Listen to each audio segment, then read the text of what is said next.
Hi guys. Hi. So school കഴിഞ്ഞത് ഇപ്പം എത്തിയുള്ളൂ. നല്ല ടയർഡാണ്. ഇപ്പോൾ ഒരു സ്ട്രോങ് ഇറാനി ചായ കുടിക്കണം. പിന്നെന്താണ് കഴിക്കേണ്ടത്? ദഹിപൂരി. ദഹിപൂരി. കട്ട ദഹിപൂരി ഫാനാ. അപ്പോൾ പോയി ദഹിപൂരി കഴിക്കണം. പിന്നെ കുറച്ച് പച്ചക്കറികളൊക്കെ വാങ്ങാനുണ്ട്.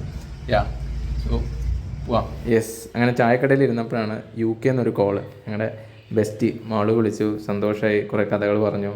നേരെ സാധനങ്ങൾ വാങ്ങാനായിട്ട് പോയി. സാധനങ്ങൾ വാങ്ങാൻ പോയി നേരെ നമ്മുടെ ഇന്നത്തെ ദഹിപൂരി. സോ ദഹിപൂരി ഉണ്ടാക്കുന്നത് കാണാൻ തന്നെ ആക്ച്വലി ഭയങ്കര ഭംഗിയാണ്. സോ ഒരു ചേട്ടനും ചേച്ചിയും കൂടിയാണ് ഉണ്ടാക്കുന്നത്. ഞാനിപ്പോൾ 2-3 തവണയായിട്ട് അവിടെ പോയിട്ടുണ്ട്. സോ ഞാൻ അതിൻ്റെ ആ ഒരു വിഷ്വൽസൊക്കെ ക്യാപ്ചർ ചെയ്ത് അങ്ങനെ പൂരി ഞങ്ങളുടെ കയ്യിലെത്തി.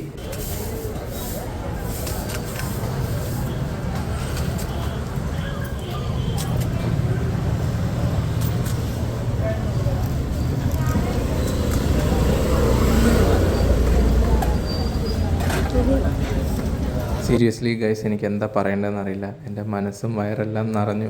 കാരണം 20 രൂപയാണ് നമ്മൾ കൊടുക്കുന്നത്. 6 പീസ് ദഹിപൂരി കിട്ടും. So it was so good. അങ്ങനെ ചിയേഴ്സും പറഞ്ഞ് നേരെ പാർക്കിൽ പോയി. പാർക്കിൽ ചെന്നപ്പോൾ സ്കൂളിലെ 2-3 കുട്ടികളെ കണ്ടു. അപ്പോൾ ഒരു ഓവർ ബാറ്റ് ചെയ്തോട്ടെ എന്ന് ചോദിച്ചു. ആദ്യമൊക്കെ അവർ ഇത്തിരി മെല്ലെ കിട്ടുമായിരുന്നു. പിന്നെ പേസ് കൂട്ടി വന്ന് നല്ലൊരു ഓഫ് ഡ്രൈവ് കളിച്ചപ്പോൾ ഒരു സമാധാനം കിട്ടി. അങ്ങനെ ഇന്നത്തെ ഈവനിങ് ഞങ്ങൾ നല്ല രീതിയിൽ സ്പെൻഡ് ചെയ്തു. Thanks for watching guys.